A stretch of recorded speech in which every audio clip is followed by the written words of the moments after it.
अस्सलाम वालेकुम। पाकिस्तान की मईशत का इन्हसार ज़राअत पे है और ज़राअत का एक इम्पॉर्टेंट या एक मैसिव किस्म का शेयर लाइफ स्टॉक का एक पार्ट है।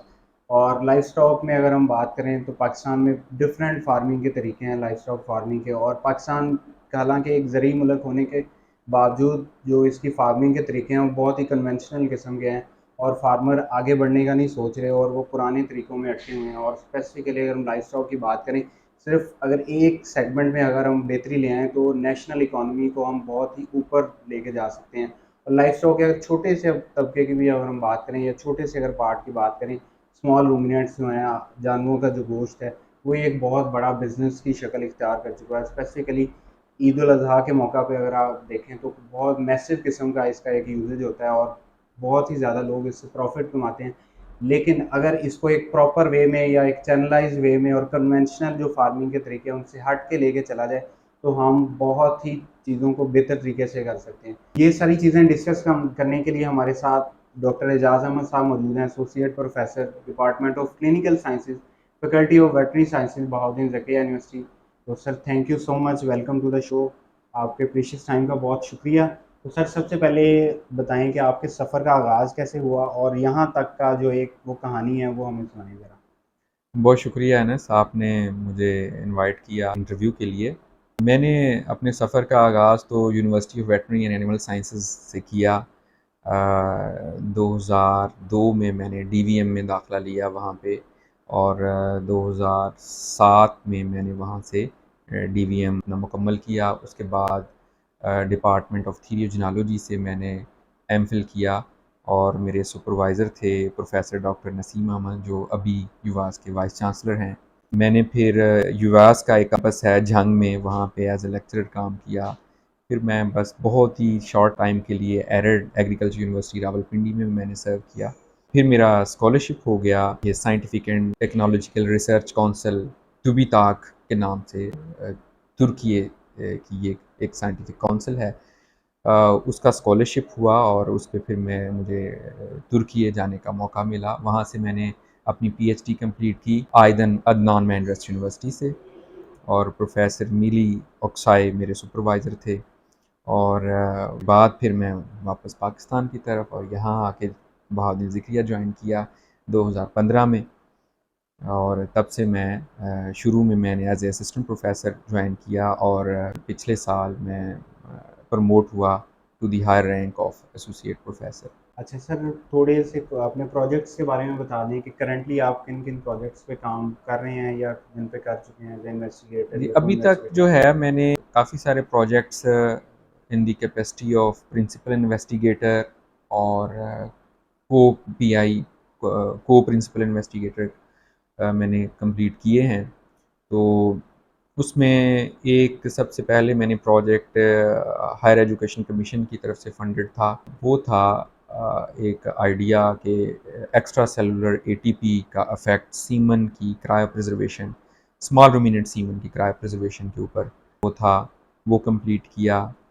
फिर मैंने बहाउद्दीन ज़िक्रिया यूनिवर्सिटी से फंडेड कुछ छोटे प्रोजेक्ट्स थे, वो भी कंप्लीट किए और वो सारे एनिमल रिप्रोडक्शन से रिलेटेड थे। उसके बाद हायर एजुकेशन कमीशन से एक और बड़ा इंटरेस्टिंग प्रोजेक्ट हमें मिला, वो था इनहिबिन इम्यूनाइजेशन के ऊपर, वो भी स्मॉल रूमिनेंट्स में वो किया। वो चाइना में एक प्रोफेसर थे हमारे कोलीग, वो उनकी कोलैबोरेशन से वो कंप्लीट किया।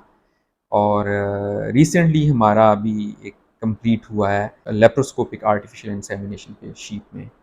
तो ये भी एक एक ब्रेक थ्रू अचीवमेंट था, कह एक सकते हैं। अचीवमेंट थी, एक ब्रेक थ्रू था वेटरनरी साइंसेज में जो हमने कंप्लीट किया। अच्छा सर, इसके अलावा पाकिस्तान में अमूमन आर्टिफिशियल इंसेमिनेशन की अगर बात करें, वैसे तो इंटेलिजेंस का भी बहुत ज़्यादा एक ट्रेंड हाँ, आ रहा जब है। हम यूज़ करते हैं एआई तो तो हमें दोनों क्लियरली चीज़ें। बताना चाहिए ये आर्टिफिशियल इंसेमिनेशन है या जी, आर्टिफिशियल इंटेलिजेंस है, बिल्कुल। क्योंकि वेटरनरी साइंसेज में एआई का मतलब है आर्टिफिशियल इंसेमिनेशन। जनरली जिसको टीका रखना भी कहते हैं, तो हाँ जी, हाँ जी। पहले जब ये टेक्नीक आई होगी उस वक्त डिफ़िकल्टीज डेफिनेटली होंगी, लेकिन अब अडॉप्ट होना शुरू हो गई है काफ़ी हद तक, या ये कॉमन चीज़ होगी। जी। लेप्रोस्कोपिक इंसेमिनेशन जो है वो इससे किस तरह डिफरेंट है, और उसके बारे में थोड़ा सा गाइड करें। अच्छा, थोड़ा-सा मैं बैकग्राउंड बता दूँ कि आर्टिफ़िशियल इंसेमिनेशन जिसको हम कन्वेंशनल कहते हैं और लेप्रोस्कोपी है, ये है क्या?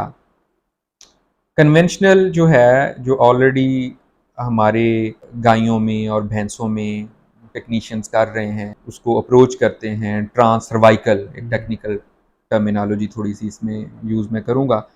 ट्रांस सर्वाइकल उसमें अप्रोच करते हैं, लेकिन जो स्मॉल रूमिनेंट्स में है वो पॉसिबल तो है ट्रांस सर्वाइकल, लेकिन उतनी सक्सेसफुल नहीं है। ओवरऑल आर्टिफिशियल इंसेमिनेशन जो है वो पाकिस्तान में कुछ वजूहात की बिना पर इतनी कामयाब नहीं रही। हालांकि बाकी मुल्कों में ये एक ऐसी बायोटेक्नोलॉजी है जिसके ज़रिए ब्रीड को इम्प्रूव किया जाता है। Both milk and meat production के लिए ये उसकी इन्हांसमेंट के लिए इस्तेमाल होती है। लेकिन पाकिस्तान में कुछ लेजिस्लेशन इतनी नहीं थी, क्रॉस ब्रीडिंग बहुत ज़्यादा हुई, और प्लस जो जो सीमन है उसमें जो रखा जाता है उसकी जो क्रायो सर्वाइवल है उसकी वजह से, या लॉन्ग टाइम आर्टिफिशियल इंसेमिनेशन की वजह से, या अनट्रेन टेक्नीशियन की वजह से वो इतनी सक्सेसफुल फर्टिलिटी इतनी सक्सेसफुल नहीं रही। जब फर्टिलिटी सक्सेसफुल नहीं रहती तो फार्मर डिस्करेज होता है कि जी नेचुरल से तो 90% चांस हैं कि जानवर जो है वो गब्बन हो जाएगा, लेकिन आर्टिफिशियल इंसेमिनेशन से सिर्फ 40% हैं, तो उससे वो फार्मर बड़ा डिस्करेज होता है। तो ये बड़े जानवरों में इतनी ज़्यादा हमारे सक्सेसफुल नहीं थी, बहुत ज़्यादा फार्मर सफ़र करता है, रिपीट ब्रीडिंग बहुत ज़्यादा है। तो छोटे जानवरों में जब हम शीप और गोट की बात करते हैं तो इनमें तो कॉन्सेप्ट ही नहीं था।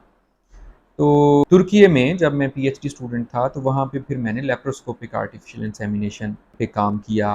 वहाँ पे एक यूरोपियन यूनियन का प्रोजेक्ट था, उसमें मैंने काम किया अपने सुपरवाइज़र के साथ।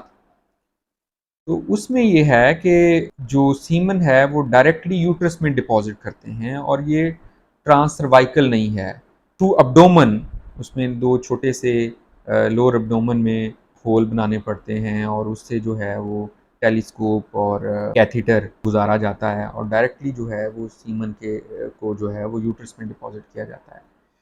तो उससे जो कंसेप्शन के चांसेस जो हैं वो बढ़ जाते हैं। क्योंकि ट्रांस सर्वाइकल में जो स्पर्म सेल्स हैं उनको काफ़ी ज़्यादा ट्रैवल करना पड़ता है, और कुछ कैपेसिटेशन का एक प्रोसेस है, और ये है कि जो ओवुलेशन एक तरफ है, दूसरी तरफ से स्पर्मेटोज़ोआ है, उनके दरमियान सिंक्रोनी नहीं हो पाती, जिससे जो है कंसेप्शन के चांसेस कम हो जाते हैं। लेकिन लेप्रोस्कोपी में ये है कि आप डीप इनटू द यूट्राइन होर्न आप इंसेमिनेट कर सकते हैं। फिर ये है कि जो फ्रोज़न सीमन है उसमें चूँकि स्पर्मेटोज़ोआ की तादाद बहुत कम है, जब हम ट्रांस सर्वाइकल उसको लेके जाते हैं तो बहुत सारे स्पर्मेटोज़ोआ वो रास्ते में ज़ाया हो जाते हैं, और उनका साइट ऑफ फर्टिलाइज़ेशन पर तक पहुंचना थोड़ा मुश्किल होता है। इसमें ये है कि आप ये जो सारा जर्नी है वो बाईपास हो जाता है, और उसमें उनको कैपेसिटेशन के लिए भी एम्पल टाइम मिलता है, लेकिन ये है कि वो जो रिट्रोग्रेड फ्लो है और उससे जो ज़ाया होता है सीमन ट्रांस सर्वाइकल में, तो लेप्रोस्कोपी में वो नहीं होता। लेप्रोस्कोपी पाकिस्तान में इंट्रोड्यूस कैसे हुई और कौन इसको लेके आया और क्या बैकग्राउंड था इसका? अच्छा, इसमें 2017 में फिर हमने एक प्रोजेक्ट जमा कराया पाकिस्तान एग्रीकल्चर रिसर्च काउंसिल में इस्लामाबाद में। तो ये प्रोजेक्ट हमें अवार्ड हुआ। उसमें मैं यहाँ पे मेंशन करना चाहूँगा कि हम ही नहीं थे। डॉक्टर सैयद मुर्तज़ा हुसैन अंद्राबी, वो एनिमल साइंस इंस्टीट्यूट एनएआरसी के डायरेक्टर भी हैं, वो कोऑर्डिनेटर थे इस प्रोजेक्ट में। तो लकीली हमें ये अवार्ड हुआ। एक कंपोनेंट इसका एनएआरसी में चला, वो डॉक्टर अंद्राबी साहब के उसके पीआई थे, और सेकंड जो कंपोनेंट हमारा बीजेडयू में था। एक हमारा कंपोनेंट था केल शीप का, वो रावला कोट आज़ाद जम्मू एंड कश्मीर में। तो ये 3 ये कंपोनेंट थे इस प्रोजेक्ट के, जिसमें 2 कंपोनेंट लेप्रोस्कोपिक आर्टिफिशियल इंसेमिनेशन के थे, और हमारे पास जो कंपोनेंट था वो शीप लोही शीप का था, और जो डॉक्टर इंद्राबी साहब के पास था वो गोट्स का बीतल गोट में उन्होंने किया। तो इस तरह हमने एज अ टीम ये इंट्रोड्यूस करवाई for the first time in Pakistan, goats में और शीप में। कमर्शियल इम्पोर्टेंस क्या है? कमर्शियली ये कुछ बड़े फार्मर्स हैं वो करना चाहें या अपना प्राइवेट तो इसको किसी को हायर करना चाहें टेक्नीशियन या उसका क्या अच्छा, वो। लेप्रोस्कोपिक आर्टिफिशियल इंसेमिनेशन में देखें, जब भी कोई टेक्निक नई आती है, सबसे पहला तो ये है कि हमारे पास ट्रेन्ड पर्सनल होने चाहिए। तो इसमें जितने भी हमारे टेक्नीशियंस हैं या वेटनेरियंस हैं, पहले तो उनकी स्किल डेवलपमेंट हो, उनको ये टेक्निक आए। अदरवाइज़ तो ये बड़ा मुश्किल लगता है कि आपने इसमें माइनर सर्जरी भी इन्वॉल्व है, एक एनिमल है उसमें कार कैनुला के ज़रिए उसमें होल बनाना है 2 सेंटीमीटर का। तो वो घबरा जाएगा, फार्मर घबरा जाएगा, ये तो एनिमल जो है ये ज़ख्मी कर रहे हैं। तो अगर वो हमारे पास ट्रेन्ड टेक्नीशियंस हों तो वो इसको बड़े अच्छे तरीके से कर सकेंगे, और ये एक एनिमल के ऊपर ज़्यादा से ज़्यादा कोई 5 मिनट लग जाते होंगे इंसेमिनेशन करते हुए।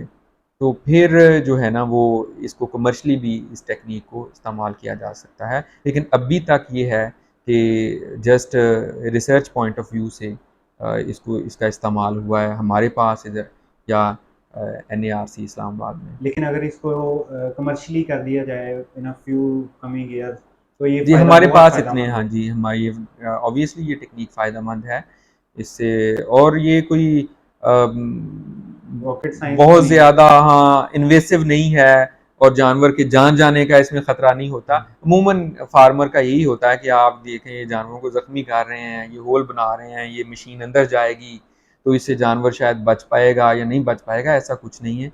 हमने इस प्रोजेक्ट में 150-200 के करीब एनिमल में ये लेप्रोस्कोपी की है, और किसी में भी कोई कैजुअलिटी नहीं हुई, और ना ही हमें कोई बाद में कोई कॉम्प्लिकेशंस का कोई सामना करना पड़ा।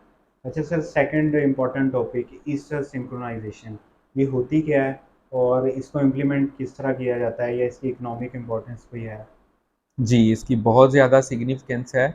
देखिए, आपने अगर रिप्रोडक्टिव मैनेजमेंट करनी है, तो वो थ्रू ईस्टर सिंक्रोनाइज़ेशन ही पॉसिबल है। इसमें बहुत सारी और चीज़ें आ जाती हैं, जो बायोटेक्नोलॉजी है, रिप्रोडक्टिव बायोटेक्नोलॉजी है, उसमें काफ़ी सारी और चीज़ें हैं। Easter synchronisation is one of the technologies जिससे आप अपने फार्म की पूरे साल की जो ब्रीडिंग है और पार्चुरेशन है उसको आप प्लान कर सकते हैं। मसलन जो एनिमल आज जिसने पार्चुरेट किया है, तो 2 महीने तो चलें हम उसको टाइम दे देते हैं कि उसमें उसके यूट्रस की सफाई है, उसने मिल्क प्रोडक्शन है दोबारा, तो 2 महीने के बाद तो उसको हीट में आना चाहिए। और अगर वो हीट में नहीं आता तो इसका मतलब है वो हम उसको इंसेमिनेट नहीं कर पाएँगे, उसको ब्रीड नहीं करवा पाएँगे, और वो नेक्स्ट कंसीव नहीं होगा। तो जब वो कंसीव नहीं होगा तो उसका जो लैक्टेशन पीरियड जब ख़त्म होगा उसके बाद ड्राई पीरियड उसका बढ़ जाएगा, और वो जानवर हमारे ऊपर एक बर्डन होगा, वो जस्ट खा रहा होगा, उसके बदले में हमें कुछ नहीं दे रहा होगा। तो फिर ऐसे जानवर के लिए जो है ईस्टर सिंक्रोनाइज़ेशन बड़ी एक अच्छी चॉइस है कि आप उसे वो जो टाइम है अगर वो हीट में नहीं आता तो आप उसके ऊपर ऐसा प्रोटोकॉल लगाएं जिससे जो है वो हीट में आ जाए और आप उसे जो है टाइमली इंसेमिनेट कर पाएंगे। फिर आप out of the season breeding भी करवा सकते हैं। मसलन बफलोज़ हैं, इनमें सीजनैलिटी है। बफलोज़ जो हैं वो सितंबर अक्टूबर में हीट में आती हैं, जब इनका जो पार्चुरेशन है वो ज़्यादा जुलाई के महीने में, अगस्त के महीने में होता है। लेकिन जो पीरियड मई और जून का होता है, ये मिल्क स्कैरसिटी का भी पीरियड होता है, दूध की पैदावार इसमें कम होती है, गर्मी ज़्यादा होती है, और इस टाइम में बफलो पार्चुरेट भी नहीं करती। तो अगर आप चाहते हैं कि बफलोज़ को मार्च, अप्रैल, मई और इन महीनों में पार्चुरेट करवाना चाहते हैं, तो फिर उसमें ईस्टर सिंक्रोनाइज़ेशन जो है वो हेल्पफुल हो सकती है। फिर ये भी होता है कि छोटे जो एनिमल हैं, रूमिनेंट्स हैं, शीप और गोट, पीक जो सर्दी का सीज़न है, उसमें हम चाहते हैं कि ये बर्थ्स ना हो, किडिंग ना हो, लैम्बिंग ना हो, क्योंकि उस टाइम पे जो बच्चे होते हैं उनको मैनेज करना बहुत मुश्किल होता है। दूसरा ये भी होता है हमारे ज़हनों में कि बच्चे जो शीप और गोट के हैं वो साल के उस हिस्से में पैदा हों कि ये ईद उल ज़ुहा से पहले तैयार हों। तो ये भी है। तो इस सिलसिले में भी आप उनको सिंक्रोनाइज कर सकते हैं, आप उनकी ब्रीडिंग मैनेजमेंट कर सकते हैं, आप प्लान कर सकते हैं कि ये कब बच्चे दें और कब वो बच्चे जो हैं वो बड़े हों और उस सीज़न में बड़े हों जहाँ पे उनका जो रिटर्न है उनकी कीमत ज़्यादा लगे। अच्छा ये भी सर, कर सकते पाकिस्तान में डेयरी फार्मिंग या शीप गोट की फार्मिंग है, डिफरेंट फार्म्स हैं, उन पे कौन कौन सी माल प्रैक्टिसेस हैं रिप्रोडक्टिव पॉइंट ऑफ व्यू से, जो जो लोग इग्नोर कर देते हैं, बेटरमेंट के लिए ज़रूरी होती हैं, अगर वो अडॉप्ट कर लें तो कुछ माल प्रैक्टिसेस देखें, जो सबसे जनरल। पहली जो चीज़ है वो अच्छी रिप्रोडक्शन के लिए जो है वो न्यूट्रिशन है। न्यूट्रिशन का ख्याल नहीं रखा जाता। दूसरे नंबर पे उनकी वैक्सीनेशन स्केड्यूल है, उसको प्रॉपरली अडॉप्ट नहीं किया जाता जो बीमारियों से बचाव के लिए है। और तीसरी ये रिप्रोडक्टिव मैनेजमेंट जो है ये नहीं प्रॉपर की जाती। कुछ आपकी प्रोफेशनल अचीवमेंट्स करियर के दौरान जिन पे आपको प्राउड हो, वो कौन कौन सी? जी, बहुत ज़्यादा नहीं है, थोड़ी-सी हैं। तो उसमें सबसे पहला जो प्राउड मुझे है, जो मैंने स्कॉलरशिप पीएचडी के लिए विन किया। फिर मैं कुछ टाइम जो है Erasmus as a Erasmus student मैंने चेक रिपब्लिक में भी स्पेंड किया, वो भी स्कॉलरशिप के ऊपर। और इसके अलावा कुछ ट्रैवल ग्रांट्स मुझे मिली। फिर मुझे ये रिसर्च प्रोजेक्ट्स मिले। तो इन चीज़ों के ऊपर मुझे जो है वो फ़ख्र है कि मैंने ये किया। सर, कुछ आपके स्टूडेंट्स हैं, उन्होंने एक रिक्वेस्ट की कि एक क्वेश्चन ज़रूर कीजिएगा कि जो स्टूडेंट्स हैं वो थीरियोजेनोलॉजी में अपना करियर परस्यू करना चाहते हैं, तो उनके लिए कुछ टिप्स या उनके लिए कोई मैसेज आप देना चाहें, तो किस तरह वो प्लान करके चलें अपनी जर्नी को शुरू से? जो लोग क्लिनिशियन बनना चाहते हैं, क्योंकि क्लिनिक्स में 3 चीज़ें हैं। आपको सर्जरी आनी चाहिए, आपको मेडिसिन के आप एक्सपर्ट हों और तीसरा उसमें एनिमल रिप्रोडक्शन है, थीरियोजेनोलॉजी है। तो ये तीनों अगर आपको चीज़ें आती हैं तो आप अपना क्लिनिक सक्सेसफुली चला सकते हैं। उसमें मैं यही कहूँगा कि कुछ लोग थीरियोजेनोलॉजी को यही समझते हैं कि इसमें जस्ट प्रेगनेंसी डायग्नोसिस है, रेक्टल पल्पेशन है, यही 2 टेक्निक्स हैं या डिस्टोपिया की ट्रीटमेंट कर ली, शायद यही थीरियोजेनोलॉजी है। तो ये तो बेसिक चंद चीज़ें हैं, थीरियोजेनोलॉजी इससे कहीं आगे है। इसमें आप लैब वर्क करना चाहते हैं तो इसमें वो भी है। ये एक बेसिकली बायोटेक्नोलॉजी है। इसमें बहुत सारी टेक्निक्स हैं जिनके ऊपर आप काम कर सकते हैं। इसमें गैमेट्स क्रायोप्रिजर्वेशन है, स्पर्म और ओवोसाइट क्रायोप्रिजर्वेशन है, क्रायो बैंकिंग है इसकी गैमेट्स की, इन विट्रो फर्टिलाइजेशन है, एम्ब्रियो ट्रांसफ़र है, इन विट्रो एम्ब्रियो प्रोडक्शन और एम्ब्रियो ट्रांसफ़र, ये चीज़ें हैं। तो बहुत सारी इसमें आगे फ़ील्ड्स बनती हैं जिनके ऊपर आप काम कर सकते हैं। एंडोक्राइनोलॉजी है फिर इसकी, रिप्रोडक्टिव एंडोक्राइनोलॉजी, उनके ऊपर आप हार्मोन्स के ऊपर काम कर सकते हैं। तो इस तरह की बहुत सारी और चीज़ें हैं जिनके ऊपर काम कर सकते हैं। सर, फ्यूचर आप किस तरह देखते हैं कि थीरियोजेनोलॉजी से रिलेटेड या जितनी भी नई टेक्निक्स हैं पाकिस्तान में, उसमें कौन कौन सी एडवांसमेंट्स हो सकती हैं या होने वाली जी, हैं? इसमें बहुत इनकरेजिंग चीज़ें हो रही हैं, गवर्नमेंट साइड पे भी और प्राइवेट साइड पे भी। बहुत सारी इसमें इन विट्रो एम्ब्रियो प्रोडक्शन जो है, फ्यूचर में यही देख रहा हूँ कि आर्टिफिशियल इंसेमिनेशन जहाँ पे हम ये कर रहे हैं कि एक एनिमल हीट में आया और उसको इंसेमिनेट कर दिया, इम्पोर्टेड सीमन या लोकल हमारे इधर से जो है। अब इनसे आगे ये है कि जस्ट एम्ब्रियो ट्रांसफ़र, कि हमें एम्ब्रियोज़ ही मिला करेंगे और हम एम्ब्रियो को ट्रांसफ़र करेंगे। फ्यूचर मैं तो ये देख रहा हूँ। और ये एम्ब्रियो प्रोडक्शन जो है वो पाकिस्तान में गवर्नमेंट लेवल पे भी और प्राइवेट लेवल पे भी दोनों में स्टार्ट हो चुकी है। लोग मार्केट भी कर रहे हैं एम्ब्रियोज़। नीली रावी बफलो के मैं ये सुन रहा था, रॉयल ग्रुप है एक, हमारे कोलीग ही हैं वो चला रहे हैं। ऐसे साहिवाल में अल हयवान सायर्स हैं, बिल्कुल सर। उनके भी इन विट्रो एम्ब्रियो प्रोडक्शन है और एम्ब्रियो ट्रांसफ़र वो भी करते हैं। ऐसे गवर्नमेंट साइड पे भी एम्ब्रियो ट्रांसफ़र, रिनाला में जो मिलिट्री डेयरी फार्म है वहाँ पे भी उनका भी एक सेंटर है। तो ये चीज़ें, ये फ्यूचर है एनिमल रिप्रोडक्शन का। तो बड़ी इनकरेजिंग चीज़ें हैं इसमें। और कुछ फ्यूचर प्रोजेक्ट्स जो कमिंग प्रोजेक्ट्स हैं जिनमें आप इंटरेस्टेड हों या जिनको आपको अगर मौका मिले आप करना चाहेंगे, कौन से होंगे इससे रिलेटेड? हाँ, इससे रिलेटेड मैं भी इसी तरह के काम इन विट्रो एम्ब्रियो प्रोडक्शन पे काम करना चाहूँगा। मज़ीद मेरी कोशिश होगी कि लेप्रोस्कोपिक आर्टिफ़िशियल इंसेमिनेशन जो है, क्योंकि एम्ब्रियो ट्रांसफ़र थ्रू लेप्रोस्कोपी भी होगी। अगर हम बिल्कुल। एम्ब्रियो ट्रांसफ़र की बात करेंगे स्मॉल रूमिनेंट्स में, तो वो भी थ्रू लेप्रोस्कोपी ही होगी। एग्जैक्टली। तो क्योंकि उसका सक्सेस रेट ज़्यादा है, तो मैं इस पे मज़ीद काम करना चाहूँगा। Thank you so much sir आपके प्रीशियस टाइम का। Will be looking forward to another opportunities जिसमें आपसे इस तरह इंटरेक्शन करने का मौका मिले। तो बहुत शुक्रिया अनस।